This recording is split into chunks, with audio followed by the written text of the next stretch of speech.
A 3:30 comienza el otro, doctor. Sí, tenemos que, pues me han puesto 2 clases en una. Vamos a hacer un poco rápido y ojalá que me alcance el tiempo. Entonces, en transporte neonatal vamos a hablar sobre el soporte térmico, soporte hídrico, soporte metabólico, soporte respiratorio, soporte hemodinámico y el soporte analgésico. ¿Ok? Entonces, cuando vamos a referir a un niño de un hospital de menor complejidad a otro hospital de mayor complejidad, tenemos a este niño, a este recién nacido, que darle los soportes que les estoy mencionando. Vamos a empezar con soporte térmico, la siguiente. Cuando vamos a transportar a un bebé, tenemos que hacerlo en un incubador de transporte. O sea, no lo puedo transportar en los brazos de la mami o en los brazos de la enfermera o en mis propios brazos. No, tengo que transportarlo en una incubadora para darle, en primer lugar, una temperatura ambiental adecuada, que debería ser entre 34 y 35 grados centígrados, y además la incubadora me va a permitir dar también un ambiente húmedo, me va a permitir dar humedad, y eso me va a disminuir las pérdidas insensibles. Probablemente utilicemos 34 grados cuando se trate de un recién nacido a término y 35 grados de temperatura en la incubadora cuando se trate de un recién nacido prematuro. La siguiente. La siguiente. Soporte hídrico. Lo voy a tener que transportar a este bebé no solamente en incubadora para darle temperatura adecuada, sino le tengo que colocar una vía y lo tengo que hidratar. ¿Ah? Y los requerimientos hídricos en un niño a término por vía parenteral, el primer día va a ser de 60 centímetros kilo día, el segundo día de 70, el tercer día de 80. Día a día vamos incrementando en 10 centímetros hasta llegar a un tope de 150 centímetros kilo día. Si el niño es prematuro, obviamente ellos tienen mayores pérdidas insensibles y por consiguiente va a tener mayor cantidad de requerimiento de agua. Y el primer día tendremos que darle, no como a un niño a término 60, sino tendremos que darle 70. Y día a día vamos incrementando de 10 en 10 hasta llegar a un tope de 150 centímetros kilo día. La siguiente. No solamente le voy a administrar a través de esa vía agua, sino le voy a tener que administrar electrolitos. El sodio habitualmente se le va a administrar a partir del segundo día de vida a una dosis de 2 a 4 miliequivalentes kilo día. El potasio se le va a administrar a partir del tercer día de vida y a una dosis de 1 a 2 miliequivalentes kilo día. Y de repente el primer día podría ser necesario darle tanto el sodio como el potasio. Eso va a depender de los resultados de los electrolitos que vamos a tomar en plasma. Lo habitual es que no se requiere el primer día, pero a veces ocurre que hago un control de electrolitos este primer día porque el bebé está mal y resulta que estoy cursando con hiponatremia e hipopotasemia y entonces tendré que darle estos electrolitos. Pero lo habitual, si es que no tiene ningún problema que me genere pérdida de estos electrolitos, seguramente el sodio lo va a necesitar recién a partir del segundo día y el potasio a partir del tercero. La siguiente. No solamente a través de la vía endovenosa le voy a dar agua, no solamente le voy a dar sodio, potasio, sino le tengo que dar glucosa. O sea, requiere este bebé un soporte metabólico. ¿Y cuánto de glucosa debería dar? Debería darle una cantidad de glucosa de 4 miligramos kilo minuto. Acá les menciono la fórmula del BIG, que es el volumen de infusión de glucosa, que es igual a la concentración de la destroza por el volumen de agua que va a recibir ese niño expresado en centímetros kilo día dividido entre 144. Cuando hagamos la práctica, tanto el doctor Mauro como yo, ahí les vamos a enseñar cómo hacer este cálculo de la glucosa. Pero en esta clase teórica les estoy mencionando la fórmula y en la práctica la vamos a poner en casos concretos, van a ver cómo se aplica. Si este recién nacido que lo estoy transportando estuviese cursando con hipoglicemia, entonces el volumen de infusión de glucosa que le voy a administrar ya no va a ser de 4 miligramos kilominuto, sino le voy a tener que administrar un volumen de infusión de glucosa de 6 a 8 miligramos kilominuto. La siguiente, soporte respiratorio. Entonces, a ese bebé lo he colocado en una incubadora, a ese bebé le he colocado una vía donde le estoy administrando agua, le estoy administrando electrolitos, le estoy administrando glucosa. Pero además, si ese niño está con dificultad respiratoria, seguramente voy a tener que darle un soporte respiratorio. Ustedes deben recordar que un recién nacido, tanto a término como prematuro, debería saturar entre 90 y 95 grados, 95%. Si ese niño satura menos de 90%, significa que requiere un soporte oxigenatorio. ¿Y cómo le podría dar este soporte oxigenatorio? A través de una bigotera nasal, a través de un cabezal de oxígeno, utilizando un CPAP nasal, y en el caso extremo que realmente esté en una insuficiencia respiratoria severa, tendré que colocarlo en un ventilador mecánico. En la práctica también vamos a ver estos soportes respiratorios. La siguiente. No solamente tengo que darle un apoyo respiratorio, si es que lo necesitara, sino también tengo que hacerle un soporte hemodinámico si el niño está comprometido hemodinámicamente. Ustedes deben recordar que el límite inferior de la presión arterial media para el primer día de vida en un niño, un recién nacido, es similar a la edad gestacional de ese recién nacido. Me explico. Si es un recién nacido prematuro de 26 semanas de edad gestacional, ¿cuál debería ser su presión arterial media? 26. Si tiene 30 semanas, 30. Si tiene 34 semanas, su PAM debería ser 34. Sin embargo, para el tercer día de vida, recuerden, casi el 90% de los 90% de los prematuros ya tendrán una PAM mayor o igual a 30 milímetros de mercurio. O sea, esta reglita se aplica las primeras 24 horas de vida, pero después, o 48 horas de vida, pero después de estas 48 horas, tanto el prematuro como el niño a término, las presiones arteriales medias deberían estar por encima de 30 milímetros de mercurio.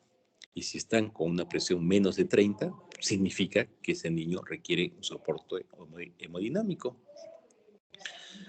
En el niño a término, habitualmente registran presiones arteriales medias de 43, 45 milímetros de mercurio en el periodo postnatal inmediato, y hacia el tercer día de vida ya las presiones arteriales medias deberían estar por encima de 50 milímetros de mercurio, ¿no? Entonces, en el prematuro, tercer día, por encima de 30, y en el a término debería estar por encima de 50 hacia el tercer día de vida. Van pasando los días y la presión arterial se va incrementando. Ahí hay tablas, ¿no? Hay que revisar estas tablitas para ver si ese niño cursa con hipotensión o de repente con hipertensión. Clínicamente, ¿cómo, si es que no tenemos la posibilidad de tomarle la presión arterial en un recién nacido, doctor? Donde estoy no tengo manguitos chiquitos, no puedo tomarle la presión. Bueno, pero hay signos clínicos que me van a orientar hacia un compromiso hemodinámico. ¿Cuáles son estos signos de compromiso hemodinámico? Disminución de los pulsos periféricos, un llene capilar enlentecido. Ustedes deben recordar que el llene capilar habitualmente debe ser menor de 2 segundos. Encuentro a ese recién nacido con las extremidades frías o moteadas. Es un recién nacido que está cursando con taquicardia. Es un recién nacido que seguramente tiene un flujo urinario menor a 1 mililitro kilo hora. Es un recién nacido que estará con alteración de su estado de conciencia. Y si le pido gases en sangre, seguramente es un recién nacido con una acidosis metabólica con incremento del ácido láctico.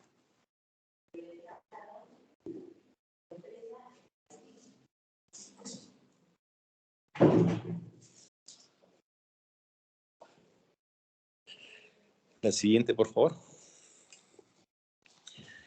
Entonces, si ese niño está cursando con una hipovolemia y esa es la causa de que el niño esté con ese compromiso hemodinámico, además tendré que darle una solución fisiológica, habitualmente en pequeños volúmenes, nos recomiendan de 5 a 10 mililitros por kilo y se debe administrar rápidamente, en bolo.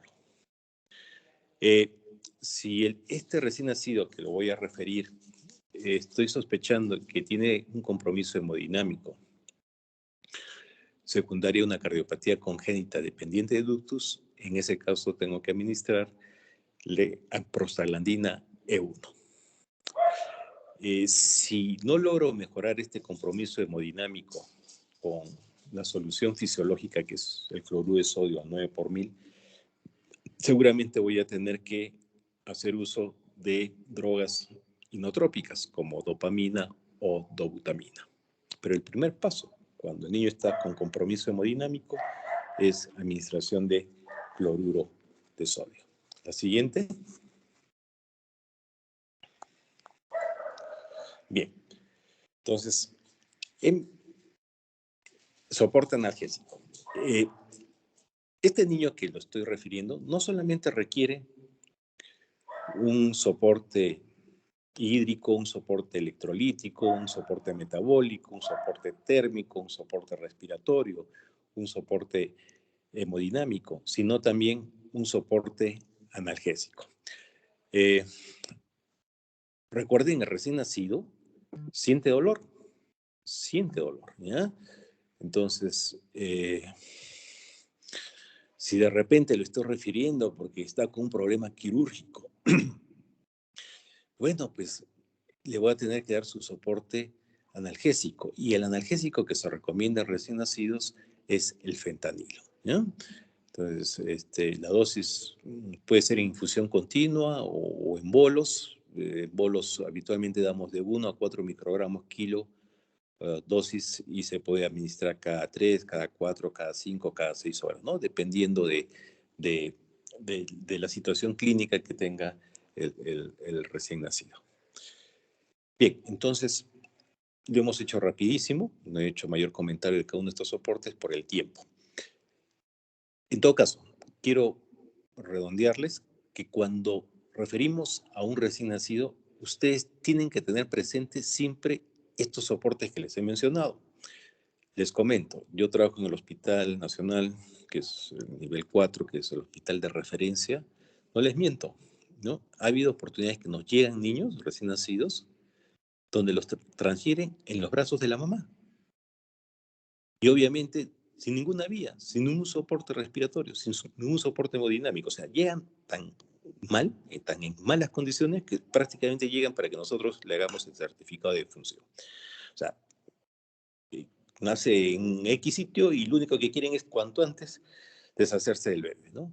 Y esa no es la idea. Yo lo tengo que estabilizar, ¿no? Y lo tengo que referir, lo tengo que transportar, pero teniendo en cuenta todos estos soportes. Habitualmente, gracias a Dios, no es la mayoría de casos como el que les he comentado. La gran mayoría sí, me lo envían en incubadora, me lo envían con su vía, me lo envían incluso con su soporte respiratorio, pero se olvidan de darle soporte hemodinámico, ¿no? Cuando llega el niño al servicio, ¿y cuánto tiene de presión? ¿Le tomaste la presión? Y dicen que a un recién nacido se le toma la presión. O sea, claro que sí, se le toma la presión. Y si su presión está baja, tienes que darle un soporte. Entonces, hay manguitos pequeñitos, obviamente para recién nacidos, y se le tiene que tomar la presión, así como controlas la frecuencia cardíaca, su frecuencia respiratoria. Tienes que controlar, igual que un adulto, un niño más grande, su presión arterial. Y si realmente está cursando con hipotensión, tienes que darle su soporte hemodinámico, que puede ser su cloruro de sodio, o de repente la dopamina o butamina, o de repente incluso otro tipo de drogas inotrópicas, ¿ya?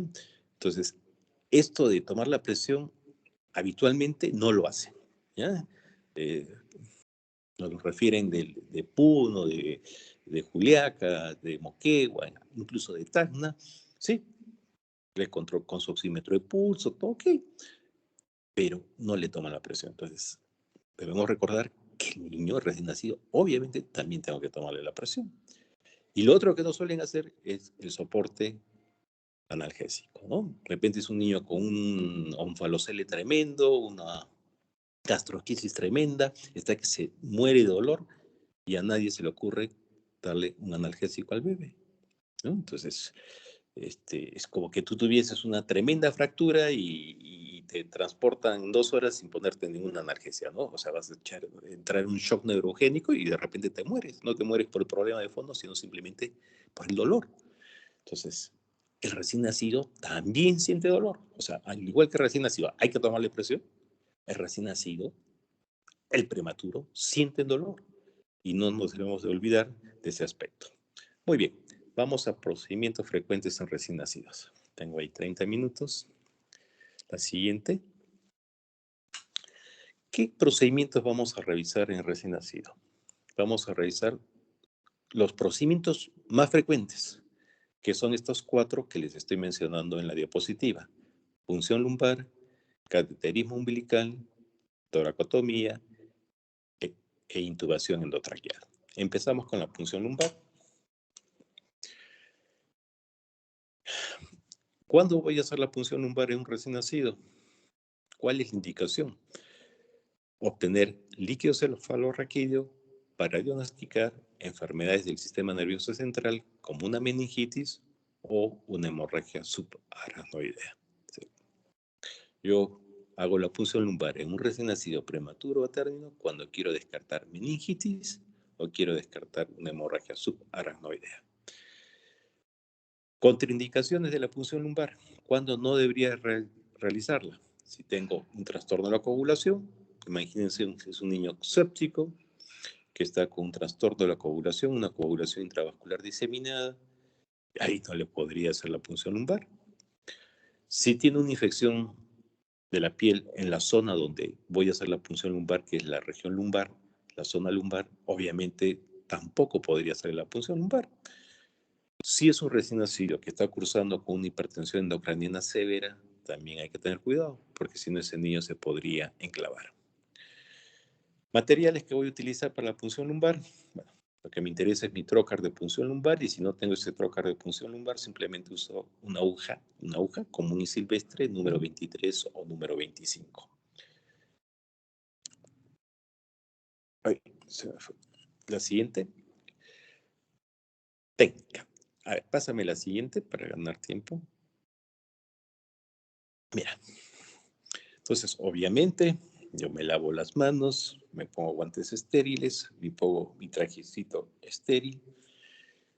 Necesito un ayudante. El ayudante me lo va a agarrar al niño, al recién nacido, que debe estar en decúbito lateral, y va a agarrarle el cuellito y las nalguitas y lo va a flexionar, de tal manera que me exponga la espalda.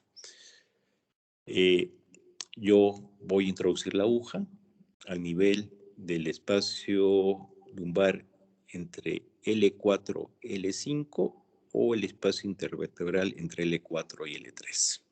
¿Y cómo ubico estos espacios? Yo voy a trazar una línea horizontal que vaya entre ambas crestas ilíacas, como están viendo ahí en el diagrama.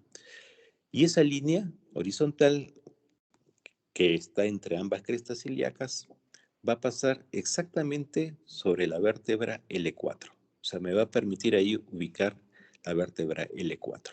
Entonces yo voy a introducir mi aguja en un espacio superior o inferior a esta vértebra L4. También algunas veces se ha hecho la punción lumbar no en decúbito lateral, sino sentándolo al bebé, ¿no? Pero la gran mayoría de veces, creo que la mayoría de servicios utilizamos la posición en decúbito lateral, que es lo que hacemos en mi servicio. Entonces, introduzco ahí la aguja entre esos espacios intervertebrales, ya sea L4, L3 o L4, L5. La aguja la dirijo hacia el ombligo y apenas llegue al espacio, yo voy a ver salida de líquido a través de esta aguja. La siguiente.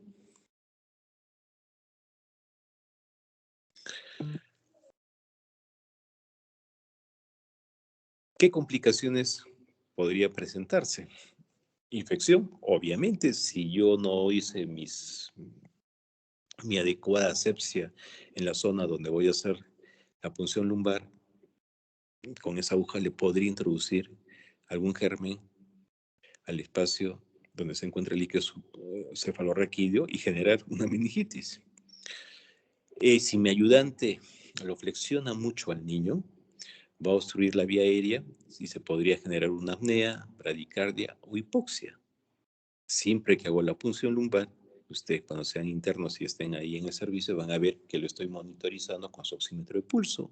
Y si veo que me empieza a desaturar, obviamente suspendo el procedimiento, ¿no? Si no tengo ese oxímetro de pulso, de pronto no me doy cuenta y se me puede presentar esta complicación de apnea, bradicardia por hipoxia durante el procedimiento. Complicaciones raras, ¿no? Ahí donde hago la punción lumbar se puede generar un daño espinal o del nervio, un tumor epidermoide intraespinal o una herniación del tejido cerebral cuando este niño está cursando con una hipertensión endocraniana. Pero esas complicaciones son raras. Lo habitual es infección, es raro también.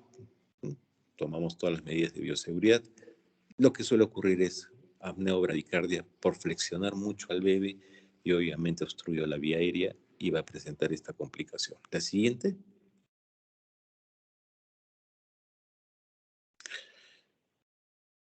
Cateterismo umbilical. Todo recién nacido que ingresa a la unidad de cuidados intensivos le tenemos que poner su catéter arterial umbilical y su catéter en la vena umbilical. En la arteria umbilical, ¿cuáles son las indicaciones de introducir un catéter?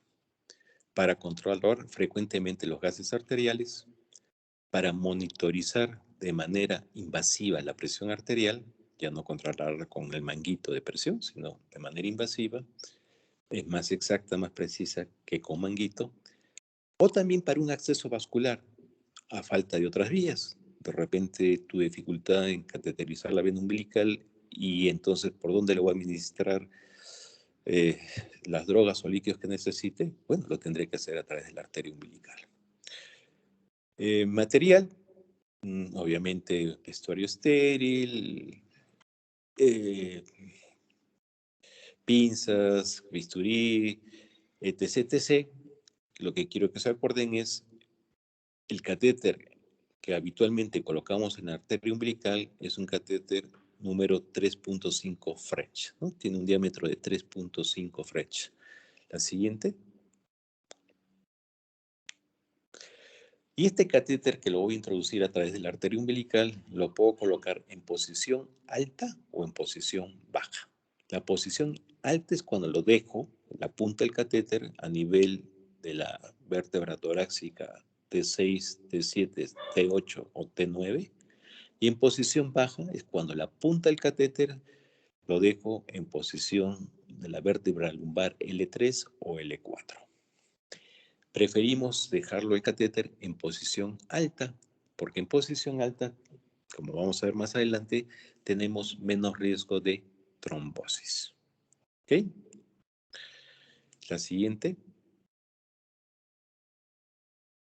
¿Y cómo sé, doctor, cuánto voy a introducir el catéter para dejarlo en posición alta o en posición baja? Bueno, hay tablas. Ahí les están viendo en la diapositiva una tabla donde en la línea horizontal ven la distancia hombro-ombligo y en la línea vertical se ve cuál es la posición alta y cuál es la posición baja. Ustedes ven unas líneas entrecortadas, ¿no? Ahí en el medio. Esa zona es una zona peligrosa. Ahí no deberíamos dejar el catéter, que es lo que llamamos la zona intermedia. En la zona intermedia no se debe dejar la punta del catéter. Lo debo dejar la punta del catéter en la posición baja, debajo de esta zona intermedia o en posición alta. Entonces yo voy a medir con 1 centímetro la distancia entre el hombro y el ombligo de ese recién nacido. No sé, probablemente me sale por decir esa distancia hombro-ombligo, 15 centímetros. Bueno, entonces, si me sale 15 centímetros, voy hacia este cuadrito Veo en la línea de abajo, la línea horizontal, ahí el valor de 15 centímetros, trazo una línea de manera vertical y mi posición alta de ese catéter, si yo trazo acá esa línea, más o menos me sale casi 19 centímetros, ¿no? Y la posición baja probablemente, estoy viendo acá, sería casi 9 centímetros. Entonces, yéndome a estas tablitas, yo veo cuánto debería introducir el catéter para ver si lo dejo en posición baja o en posición alta. La siguiente. ¿Y cómo yo voy a comprobar que realmente ese catéter está en una posición adecuada? Cuando yo aspiro la sangre a través del catéter, esta sangre debe fluir de manera fácil, ¿ya? No debería haber mayor dificultad en extraer esa sangre. Obviamente, para estar seguro que realmente esté en la posición adecuada, le voy a tener que tomar una radiografía y ahí voy a verificar si realmente está en la posición que yo decidí colocarle, o la alta o la baja. La siguiente. Aquí en el diagrama nos vamos a dar mejor cuenta de por qué no debemos dejarla en una posición intermedia. Ustedes sigan, ahí están las arterias umbilicales. Esta arteria umbilical de ahí se continúa con la arteria ilíaca interna, de ahí ya viene la aorta. Entonces, vean ahí en el diagrama que, por ejemplo, por encima de L4 ya tenemos la bifurcación, ¿no? La aorta, y de ahí una rama de la arteria mesentérica inferior, de ahí viene la arteria mesentérica superior, más arribita la arteria celíaca, también tenemos la arteria renal. Esa es la posición intermedia, que es la posición peligrosa. Si la punta de mi catéter queda a nivel en esta posición que le llamamos intermedia, recuerden que cuando el catéter arterial básicamente es para toma de muestra, saco sangre para toma de muestra, entonces voy a aspirar mi sangre. Si está en esta posición intermedia y yo aspiro la sangre, de alguna manera puedo generar un robo de sangre a nivel de estas arterias, las mesentéricas, la arteria renal, y voy a generar una isquemia renal, voy a generar una isquemia mesentérica, y entonces de pronto mi niño podría presentar una insuficiencia renal o podría presentar una enterocolitis necrotizante. Entonces, la punta del catéter no debe quedar en esa posición donde tengo la bifurcación de estas arterias. Tiene que estar por encima de la ramificación de estas arterias o por debajo de las mismas, ¿no? Que es la posición alta o la posición baja. La siguiente. ¿Y qué complicaciones se podría presentar con el catéter? Bueno, como cualquier catéter se me puede tapar, ¿no? Se obstruye con algún coágulo y si es así, lo tengo que retirar. Se puede generar un fenómeno de cianosis o blanqueamiento de las extremidades inferiores, sobre todo cuando el catéter arterial está en posición baja. Y si ocurre esto, bueno, voy a tener que retirar ese catéter. Se me puede generar trombos, y esos trombos pueden viajar por todo el torrente sanguíneo y me puede dar un embolismo pulmonar, un embolismo cerebral, hay que tener cuidado. ¿Y cuándo se pueden generar estos trombos? Habitualmente cuando este catéter se encuentra en la arteria más allá de 10 días. Por eso es que nosotros, cuando ustedes roten como internos, van a ver que nuestro tope del catéter arterial habitualmente es 7 días. Bueno, 10 máximo. Ya llegamos a ese periodo y ya debemos retirar ese catéter porque la posibilidad de trombos es bastante alta.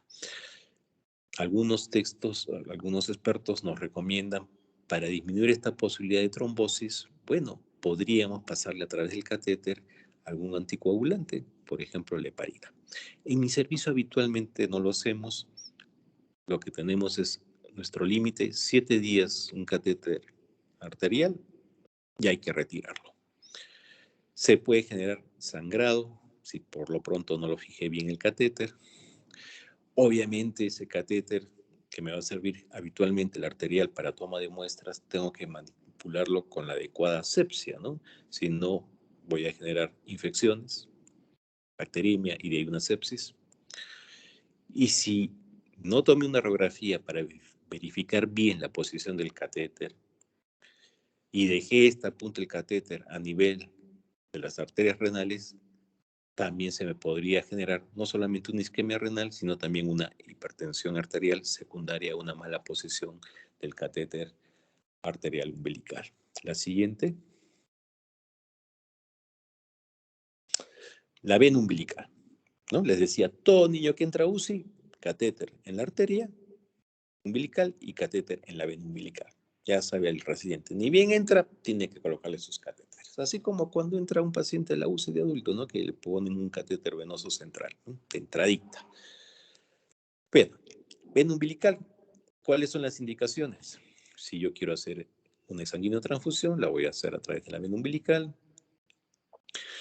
Si quiero un acceso vascular de emergencia, ¿no? Sobre todo en la reanimación neonatal, cuando hagamos el seminario de reanimación neonatal, un niño que nace mal necesita una vía, a nadie se le va a ocurrir colocar una vena periférica, porque obviamente, a ver, encuéntrale una vena periférica a un recién nacido prematuro, a un recién nacido que nació mal, puedes pasar 5, 10, 15, 20 minutos y no la encuentras, y el bebé se te muere.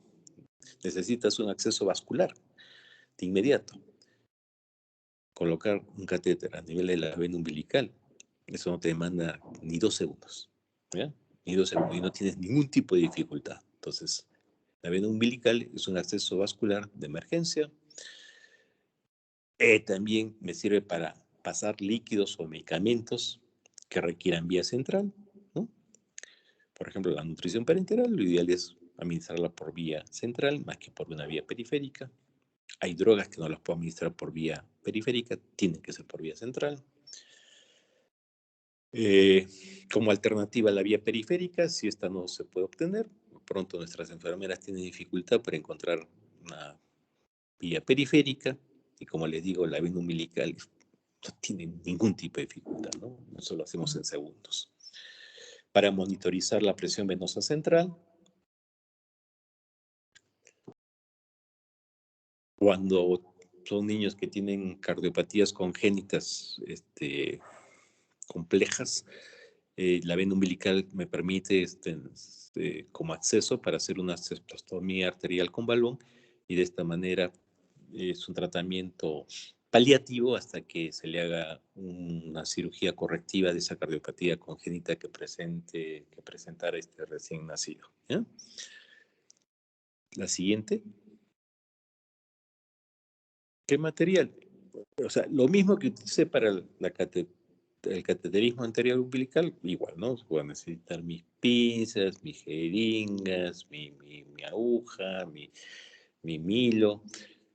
Y el catéter que habitualmente colocamos en la vena umbilical es un catéter con un diámetro de 5 French, ¿no? El catéter que colocamos en la arteria umbilical tiene un diámetro de 3.5 French. La vena tiene mayor luz, mayor diámetro, ahí colocamos un catéter más grueso.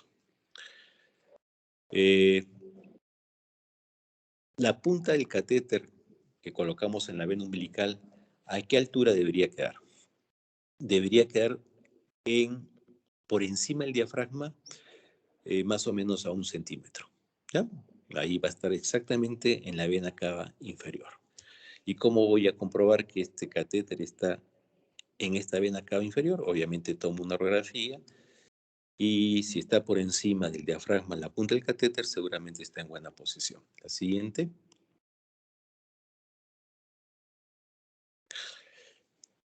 En este diagrama, quiero que vean, a ver, traten de ubicarse. Como yo no puedo usar como puntero, pero sigan la imagen inferior donde dice vena umbilical, por ahí debe entrar el catéter, ahí sigue su trayecto, sigue subiendo, y debería ubicarse ahí donde está ese círculo en rojo, en la vena cava inferior. A veces ocurre que este catéter se mete por la vena porta y queda a nivel del hígado, y esa posición no es la adecuada, ¿ya? Complicaciones que se pueden presentar con el catéter venoso umbilical, al igual que el catéter arterial umbilical, infecciones, ¿no? Si yo no manipulo adecuadamente este catéter, sí, pues puede ser una puerta de entrada de gérmenes y me puede hacer el niño una sepsis. Y se muere finalmente no por su problema de fondo, no sé, de repente era una membrana de hialinas y se nos muere por una sepsis. Bueno, en eso somos muy cuidadosos, ¿no? Tenemos ya un protocolo de cómo manejar estos catéteres, tanto por parte de enfermería como por parte de los médicos, para disminuir al mínimo el riesgo de infecciones. Se puede generar una trombosis, al igual que el catéter en la arteria umbilical.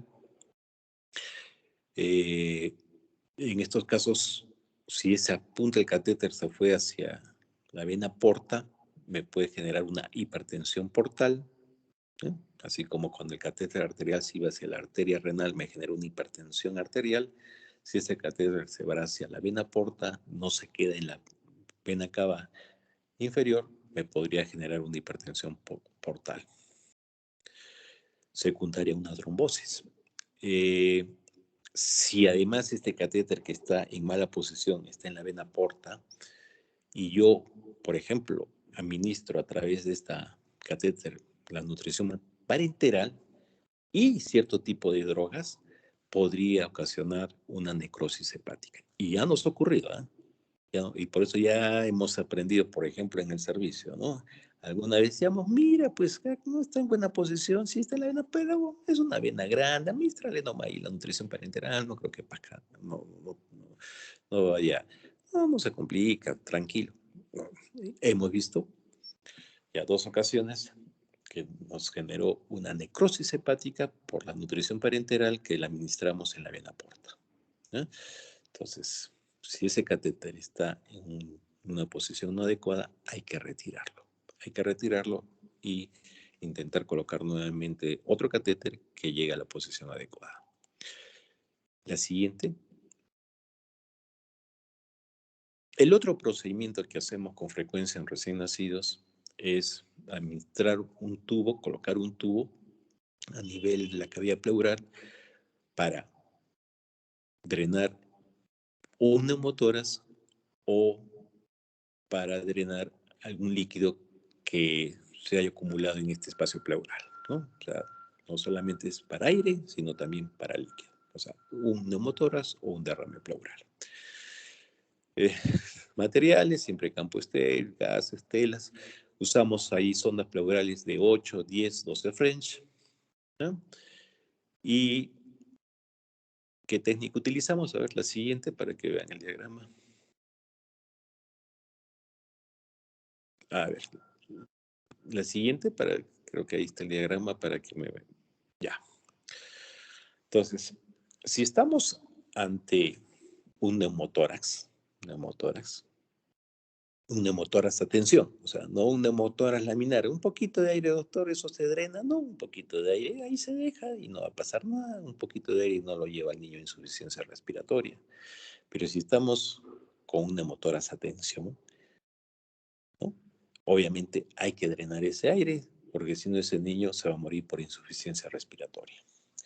Y entonces cuando estoy ante un neumotórax, yo debo ubicar el segundo espacio intercostal, ¿no?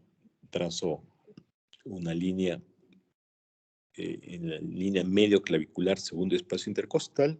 Ahí es donde yo debo introducir mi, mi, mi sonda pleural para drenar ese neumotórax. Previamente, obviamente, en ese espacio le voy a colocar un poco de silocaína para el dolor. Hago, como ven ahí en el diagrama, un corte, introduzco mi pinza Kelly, abro el espacio, para a través de esa apertura de espacio que he abierto con la pinza, voy a introducir mi sonda pleural en la cavidad pleural. Entonces, cuando es un neumotórax, donde introduzco mi sonda pleural, línea medio clavicular, segundo espacio intercostal, ¿no?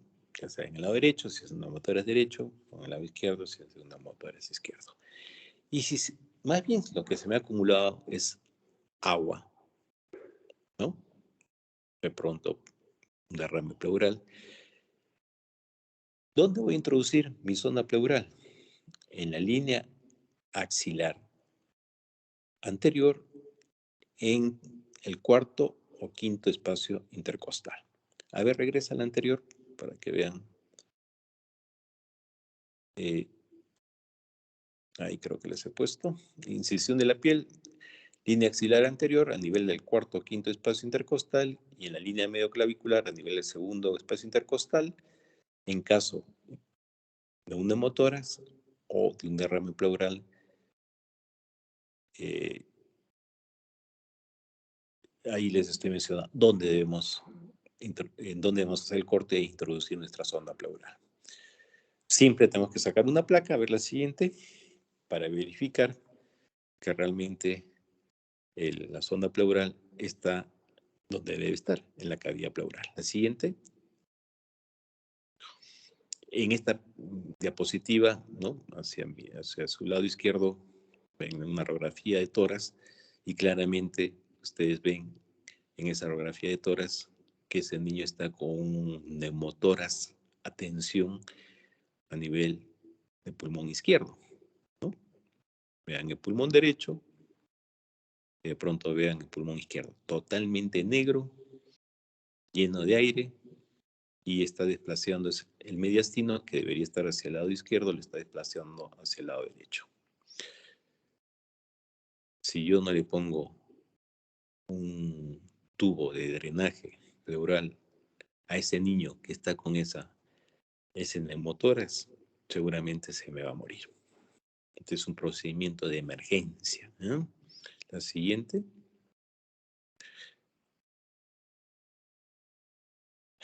Complicaciones. Oye, si al momento de introducir mi tubo de drenaje pleural puedo generar una hemorragia, por ahí rompo algún vaso. Si soy un poco brusco en el procedimiento, puedo generar una laceración o perforación pulmonar. Podría generar hasta un compromiso cardíaco si no lo coloco en posición adecuada mi tubo de drenaje pleural. Se me podría tapar ese tubo de drenaje pleural, sobre todo cuando utilizo tubos con diámetros muy pequeños. Y obviamente si manipulo no adecuadamente tubo de drenaje, podría generarse infecciones. En el servicio, lo que más comúnmente vemos es neumotórax, ¿ya? Y habitualmente son neumotórax secundarios a ventilación mecánica, o sea, son neumotórax iatrogénicos, o sea, que nosotros lo ocasionamos. Son niños que tienen algún problema de compromiso pulmonar, una bronconeumonía, un síndrome de aspiración meconial, una membrana hialina, una hipertensión pulmonar, requieren ventilación mecánica. Yo lo intubo, lo conecto al ventilador y soy muy agresivo. En la ventilación mecánica utilizo parámetros muy altos, sobre todo presiones inspiratorias altas o presiones expiratorias al final de expiración altas, y secundario a eso genero que se rompa el pulmón, ¿no? Entonces, es lo que generalmente vemos en servicio.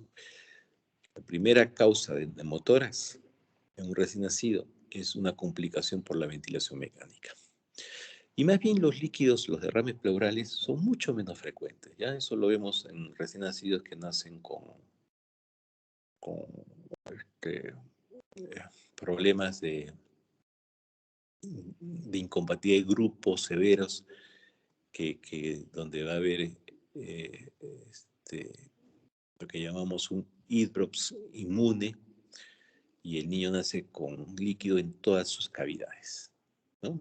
Dentro de ellas la cavidad pleural, y ahí tenemos que hacer el drenaje pleural.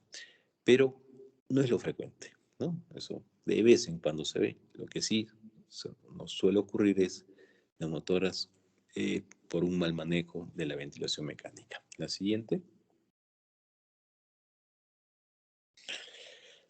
El otro procedimiento, cuando sean internos, que ustedes van a ver muy frecuentemente en recién nacidos, es la intubación endotraqueal, ¿ya? Entonces, la intubación la puedo hacer en la sala de atención inmediata o en la sala de UCI neonatal. Ahí están las indicaciones, vamos a avanzar porque me quedan 3 minutos. La siguiente, por favor. Para intubar necesito un laringoscopio con hojas de laringoscopio. Recuerden, número 1 para el niño a término, número 0 para el niño prematuro y número 20 para el prematuro con un peso menos de 1000 gramos, que habitualmente es el prematuro con una edad gestacional menor de 28 semanas de edad gestacional. Y voy a utilizar tubos endotraqueales con un diámetro interno de 2.5 milímetros, de 3, de 3.5 y 4 milímetros. La siguiente. Ahí tienen las hojas del laringoscopio, las del lado izquierdo, que son las de Macintosh, que son curvas. Esas no se utilizan en recién nacidos. Las que utilizamos en recién nacidos son las hojas rectas, que son las de Miller, las que tienen el lado derecho. También ven ahí en la diapositiva los tubos endotraqueales, el de arriba, que es con manguito en uno de sus extremos, y el de abajo, que no tiene ningún tipo de manguito. El que se usa en recién nacidos es el tubo endotraqueal sin manguito, sin manguito. ¿Bien? Entonces usamos en recién nacido hojas rectas y tubos endotraqueales sin manguito. La siguiente. ¿Y qué complicaciones se podrían generar al intubar a un recién nacido? Trauma de las cuerdas vocales, una perforación traqueal o esofágica, sobre todo cuando lo hacemos en un prematuro extremo, muy chiquitito, ¿no? Donde sus tejidos son muy frágiles, esa tráquea es muy frágil, ¿no? Y entonces de pronto yo soy muy enérgico en la intubación y le genero una perforación y seguramente se nos muere ahí el bebé. Edema laringio, cuando también es una intubación difícil, y si lo dejo ese tubo durante mucho tiempo, se podría generar una estenosis subglótica. La siguiente. Perfecto. Entonces, los procedimientos, me queda todavía un minuto, que vamos a hacer de manera frecuente en recién nacidos, son esos 4 que se los he mencionado. Punción lumbar, cateterismo arterial umbilical, cateterismo venoso umbilical y drenaje torácico con intubación endotraqueal.